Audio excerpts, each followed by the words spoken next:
Hello, ഇന്ന് ഞാൻ പിസ്തത്തോട് കൊണ്ടുള്ളൊരു അടിപൊളി ക്രാഫ്റ്റാണ് കാണിക്കുന്നത്. അപ്പോൾ അതുപോലെ തന്നെ 2-3 ക്രാഫ്റ്റുകൾ ഈ പിസ്തത്തോട് വെച്ചിട്ട് ഞാൻ ചെയ്തിട്ടുണ്ട്. അപ്പോൾ അതൊക്കെ ചാനലിൽ പോയിട്ട് കണ്ടതിന് ശേഷം അഭിപ്രായങ്ങളൊക്കെ അറിയിക്കണം കേട്ടോ നിങ്ങൾ.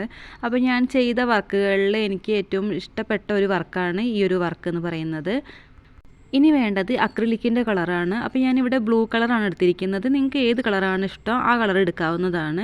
ഇനി ആ പിസ്തത്തോടിൻ്റെ മുകളിലായിട്ട് ഒരു ബ്രഷ് വെച്ചിട്ട് ഇതൊന്ന് പെയിൻറ്റ് ചെയ്തെടുക്കാം. അപ്പോൾ ഒരു 10-20 പിസ്തത്തോടിൽ ഇങ്ങനെ കളർ ചെയ്തെടുത്താൽ മതിയാവും കേട്ടോ. അപ്പോൾ അതാ ഈ ഒരു രീതിക്കാണ് ചെയ്തെടുക്കേണ്ടത്. കയ്യിലൊക്കെ ആകെ വൃത്തികേടാവും കേട്ടോ. അപ്പോൾ എന്തെങ്കിലും അത് ആ ഒരു പിസ്തത്തോട് പിടിക്കാൻ പറ്റിയ എന്തെങ്കിലും ഉണ്ടെങ്കിൽ അതായിരിക്കും കുറച്ചുകൂടെ നല്ലത്. ബ്ലൂ കളർ എടുത്തതുകൊണ്ട് കൈ ആകെ നാശമായിട്ടുണ്ട് ഇതിൻ്റെത്. കളറൊക്കെ ഒന്ന് ഡ്രൈ ആവാൻ വേണ്ടിയിട്ട് വെച്ചിട്ടുണ്ട്. ആ സമയം കൊണ്ട് ഞാനിതങ്ങനെ ഒരു അലാസ്റ്റിക് എടുത്തിട്ടുണ്ട്. ഇതൊരു പഴയ ഡ്രസ്സിൻ്റെ ഒരു അലാസ്റ്റിക്കാണ് കേട്ടോ. അപ്പോൾ അത് കുറച്ച് വീതി ഉണ്ട്. അപ്പോൾ ഇത്രയും വീതി നമുക്ക് ആവശ്യമില്ല. ഇപ്പോൾ അതാ ഞാൻ രണ്ടാമത് എടുത്തില്ലേ, ഈ ഒരു വീതിയിൽ ഇത്രയും നീളത്തിലാണ് നമുക്ക് എടുക്കേണ്ടത്. ഇനി ഞാനിതാ അവിടെ ഒരു ബോൾ ചെയിൻ എടുത്തിട്ടുണ്ട്. ഇതിന് മീറ്ററിന് 25 രൂപയ്ക്കാണ് ഉള്ളത്. അപ്പോൾ ഞാനിതാ നേരത്തെ എടുത്ത് വെച്ചിട്ടുള്ള ആ ഒരു അലാസ്റ്റിക് എടുത്തതിന് ശേഷം ആ ഒരു അലാസ്റ്റിക്കിൻ്റെ ഒരു വശത്തെ അരികിലായിട്ട് ഇങ്ങനെ പശ അപ്ലൈ ചെയ്ത് കൊടുക്കണം. അപ്പോൾ ഞാനിവിടെ B7000 പറഞ്ഞിട്ടുള്ളൊരു പശയാണ് എടുത്തിരിക്കുന്നത്. ഫെവിബോണ്ട് പോലെയുള്ള പശയങ്ങളും നിങ്ങൾക്ക് ഉപയോഗിക്കാവുന്നതാണ്. അപ്പോൾ അതാ മുഴുവനായിട്ട് തന്നെ ആ ഒരു പശ തേച്ച് കൊടുത്തതിന് ശേഷം ഞാൻ ഈ ഒരു ബോൾ ചെയിന് ആ പശ തേച്ച ഭാഗത്തൊന്ന് ഒട്ടിച്ചു കൊടുക്കുന്നുണ്ട്. നിങ്ങളെൻ്റെ ചാനൽ ആദ്യമായിട്ടാണ് കാണുന്നതെങ്കിൽ ഒന്ന് സബ്സ്ക്രൈബ് ചെയ്യൂട്ടോ. അതുപോലെ തന്നെ ലൈക്ക് ചെയ്യാനും കമൻറ്റ് ചെയ്യാനും ഷെയർ ചെയ്യാനും മറക്കരുത്. വേസ്റ്റ് മെറ്റീരിയൽസ് വെച്ചിട്ട് ഞാൻ ഒരുപാട് ക്രാഫ്റ്റുകൾ എൻ്റെ ചാനലിൽ ചെയ്തിട്ടുണ്ട്. അപ്പോൾ ആ ഒരു വീഡിയോസൊക്കെ കണ്ടതിന് ശേഷം നിങ്ങൾ അഭിപ്രായങ്ങളൊക്കെ അറിയിക്കണം. നിങ്ങളുടെ കൂട്ടുകാർക്കൊന്ന് ഷെയർ ചെയ്ത് കൊടുക്കണം. ഇനി കളർ ചെയ്ത് വെച്ചിരിക്കുന്ന ആ ഒരു പിസ്തത്തോട് എടുക്കണം. ഞാൻ എടുക്കുന്ന സമയത്ത് ചെറുതായിട്ടൊന്നും കൂടെ ഉണങ്ങാനുണ്ടായിരുന്നു. അപ്പോൾ നിങ്ങൾ എടുക്കുന്ന സമയത്ത് നന്നായിട്ട് ഡ്രൈ ആവാൻ വേണ്ടിയിട്ട് ശ്രദ്ധിക്കണം കേട്ടോ. അപ്പോൾ അതാ നേരത്തെ ഒട്ടിച്ച് വെച്ചിട്ടുള്ള ആ ഒരു ബോൾ ചെയിനിൻ്റെ താഴെയായിട്ട് കുറച്ച് പശ തേച്ചിട്ട് ഈ ഒരു പിസ്തത്തോട് ഇങ്ങനെ ഒട്ടിച്ചു കൊടുക്കാം. ഈ ഒരു രീതിയിൽ വരി വരിക്കായിട്ട് ഒരു 10-15 പിസ്തത്തോടുകൾ ഇങ്ങനെ ഒട്ടിച്ചെടുക്കാം.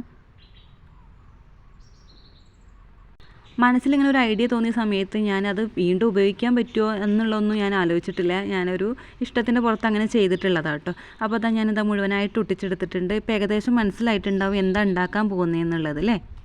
ഇനി ഇതാ ഒരു ട്രാൻസ്പെറൻ്റ് ആയിട്ടുള്ളൊരു ഷീറ്റ് എടുത്തിട്ടുണ്ട്. ഇനി ഇതിൻ്റെ മുകളിലോട്ട് നേരത്തെ കളർ ചെയ്ത് വെച്ചിട്ടുള്ള ആ ഒരു പിസ്തത്തോടിൽ നിന്ന് 2 ഒരേ വലുപ്പത്തിലുള്ളതൊന്ന് തിരഞ്ഞെടുത്തിട്ട് അതൊന്ന് ഒട്ടിച്ചു കൊടുക്കാം. അപ്പോൾ അതാ അതിൻ്റെ ഒരു അരികു വശത്തായിട്ട് താഴ്ഭാഗത്തായിട്ട് വേണം ഇങ്ങനെ പശ തേച്ചിട്ട് ഒന്ന് ഒട്ടിച്ചു കൊടുക്കാൻ വേണ്ടിയിട്ട്. ഒരു 2 മിനിറ്റിനുള്ളിൽ തന്നെ നന്നായിട്ടൊന്ന് ഉണങ്ങി കിട്ടും കേട്ടോ. അപ്പോൾ അതാ രണ്ടും ഞാൻ ഇതുപോലെ തന്നെ ഒന്ന് ഒട്ടിച്ചു കൊടുക്കുന്നുണ്ട്. പല വർക്കുകളും ഞാൻ ആദ്യം തന്നെ ഒന്ന് ചെയ്ത് നോക്കിയതിന് ശേഷമാണ് വീഡിയോ എടുക്കാറുള്ളത്. അപ്പോൾ ഈ ഒരു വർക്ക് ഞാൻ ആദ്യമായിട്ട് ചെയ്യുകയാണ് കേട്ടോ. അപ്പോൾ ഞാൻ ഒരു ഗുളിക കവർ വെച്ചിട്ട് ഇതുപോലെ തന്നെ ഒന്ന് ചെയ്തിട്ടുണ്ട്. അപ്പോൾ ആ ഒരു അനുഭവത്തിൻ്റെ വെളിച്ചത്തിലാണ് ഈ പിസ്തത്തോട് വെച്ചിട്ട് ചെയ്യുന്നത്. അപ്പോൾ അതാ ഇതുപോലെയുള്ള ഒരു ബോൾ ചെയിൻ എടുത്തിട്ടുണ്ട്. ഇനി ഇതാ ആ ഒരു പിസ്തത്തോടിൻ്റെ ചുറ്റോറമായിട്ട് ഇങ്ങനെ ഒന്ന് പശ തേച്ച് കൊടുക്കാം.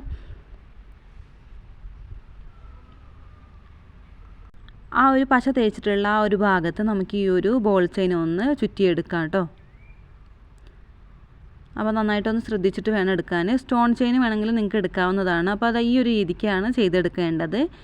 അപ്പോൾ അത് രണ്ടും ഞാൻ അതുപോലെ തന്നെ ചെയ്തെടുത്തിട്ടുണ്ട് കേട്ടോ.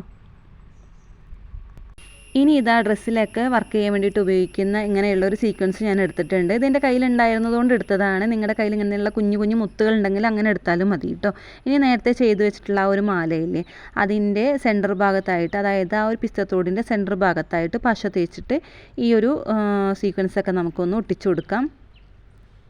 അപ്പോൾ അതാ മുഴുവനായിട്ട് അങ്ങനെ ഒട്ടിച്ചു കൊടുക്കുക കേട്ടോ. അപ്പോൾ നിങ്ങൾക്ക് വേറെ എന്തെങ്കിലും ഐഡിയ ഉണ്ടെങ്കിൽ അങ്ങനെ ചെയ്തെടുക്കാവുന്നതാണ്. ഞാനിതാ മുഴുവനായിട്ട് തന്നെ അങ്ങനെ ചെയ്തെടുത്തിട്ടുണ്ട്. ഇനി ഇതിൻ്റെ 2 വശത്തെയും ആ ഒരു കുറച്ച് അലാസ്റ്റിക്കില്ലേ, അത് ഞാനൊന്ന് മുറിച്ച് കളയുന്നുണ്ട് കേട്ടോ. ഇനി ഇതിന് കുളത്തൊക്കെ വെച്ചിട്ട് നിങ്ങൾക്കൊന്ന് അടിപൊളിയാക്കി എടുക്കാം. ഞാൻ ഏതായാലും അങ്ങനെ ഒന്നും ചെയ്യുന്നില്ല കേട്ടോ. ഒരു രസത്തിന് ചെയ്തതല്ല, അപ്പോൾ കുളത്തൊന്നും വെക്കുന്നില്ല. അപ്പോൾ അതാ 2 ഭാഗത്തും മുറിച്ചെടുത്തതിന് ശേഷം ഇപ്പോൾ ഇതുപോലെയുള്ള കമ്മലിൻ്റെ ബാക്കിലിടുന്ന ആ ഒരു സംഭവമില്ലേ, അതിൻ്റെ പേര് എനിക്ക് അറിഞ്ഞുകൂടാ. അപ്പോൾ അതാ ഞാൻ അതിൽ പശ തേച്ചിട്ട് ഈ ഒരു കമ്മലിൽ ഒട്ടിച്ചു കൊടുക്കുന്നുണ്ട്. അപ്പോൾ അതാ ആ ഒരു ഷീറ്റ് ആദ്യം മുറിച്ച് കളയണം കേട്ടോ. ആ ഒരു ഭാഗം ഞാൻ ഇടാൻ വേണ്ടി മറന്നുപോയി. അപ്പോൾ അതാ കമ്മലും മാല ഇവിടെ റെഡി ആയിട്ടുണ്ട്. അപ്പോൾ നിങ്ങൾക്ക് ഇഷ്ടമായിട്ടുണ്ടെങ്കിൽ എന്തായിട്ടും ലൈക്ക് ചെയ്യണം. അടുത്ത വീഡിയോ ആയിട്ട് കാണാം.